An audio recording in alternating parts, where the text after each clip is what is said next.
Hey, this is Dave with the Shepherd School, and something that always goes through my mind is, how would I do what I normally do if I can't go to the store to buy the things that let me do what I normally do? Okay? And I work nights, have to take lunch, wife takes lunch. I think everybody in the world pretty much at some point or other has to take their lunch to work, right? And typically we use a lot of plastic. And that's all well and good. Some people are worried about the chemicals in the plastic, and you know, I think that they're pretty smart to do so. But for me, it's not so much the chemicals as it is, you know, sustainability. How am I going to sustain this if I can't go to the store? So doing some research, I found several websites. DIY Natural is the one I went to last, but I'll post some links in the description below.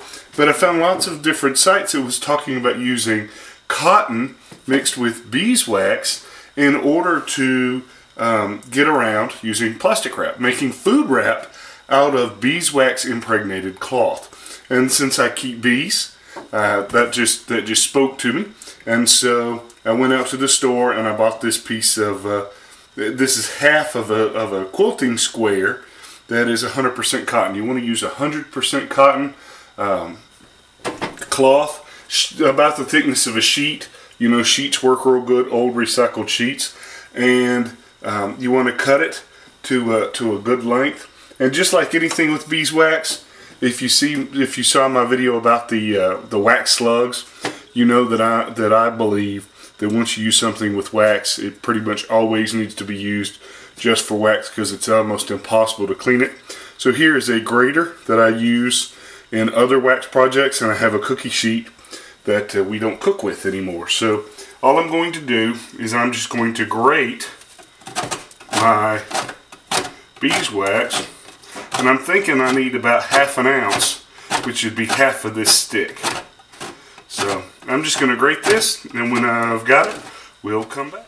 Okay, so here is my piece of cloth with my wax on it, and while I was doing this, I also was preheating the oven to about 190 degrees. My oven doesn't have a temperature gauge for 190. I've got warm and 200, so I'm just a little tad shy of 200 on my knob. If you can look, I don't know if you can tell because my pretty design, but my wax is evenly distributed in a very thin coat. You can put too much wax in here. If you do that, it's going to be more solid and maybe flake a little bit. But if you don't put enough wax and you use, you know, wet food, you use this as saran wrap, water can leak through, the liquids can leak through. So I'm of the impression it's better to use more than less, okay? Now I want you to know, you can go online and buy these cloths already pre-made, okay? And that's probably a good idea if you're very busy. But like I said, I like doing stuff myself. Now, if you've been following this website for a while, you know that I don't claim to have the best way. As a matter of fact, with a lot of my videos, I get a lot of friction because people think I don't do stuff correctly, right? Especially the beekeeping things. Well, I never claim to say that I have the best way. I'm just trying to show a way. Alternatively, if you don't want to use your oven, or you live in an apartment you don't have access to an oven, you can put down on your ironing board a sheet of parchment paper, put your cloth down, put the wax over the top, then another sheet of parchment paper, and you can iron it. Okay, and that might be a better way, but it's too much labor intensive. I don't want to go dig the ironing board out, and if I start ironing, wife comes home, the ironing board's out, she's going to think that I iron, and then I will be in trouble.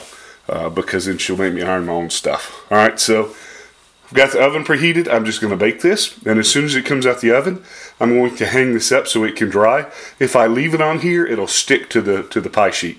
Alright, let's bake it. So you can see it hanging, and when we redid our cabinets, I didn't put knobs on there. I didn't want to spend the money, so I got knobs.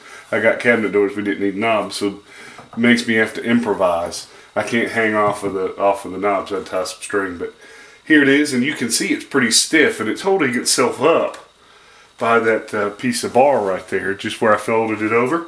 Okay, I'm just going to let that cool, and then I'm going to brush that off.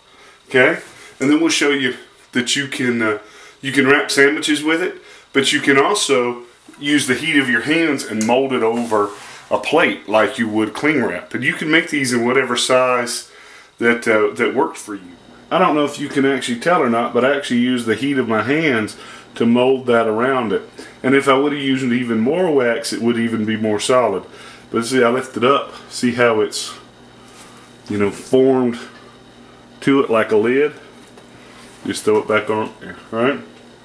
So, you know, the more wax that you use, the better it is for stuff like that. A little bit of wax like this is really good for sandwiches, right? And you can clean this, right? When you're done, you can just use cold water and wash it off. You don't want to use warm water, it'll remelt the wax, but this is a good alternative for plastic wrap, cling wrap, right? Either because you want to live healthier or because you don't want to buy stuff at the store. Or, like me, you just want to goof around in the kitchen when the wife is away, alright? So, hey, by the way, the wife is talking about doing a dieting blog, vlog, you know, kind of YouTube videos, articles like I'm doing. In her search to eat healthy, she's come up with a lot of great ideas.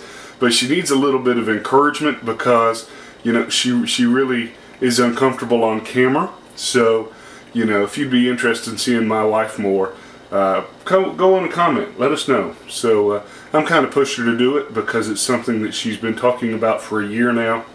But, you know, I think she needs a little push. So there you go. And until next time, you can catch us online, www.tngun.com.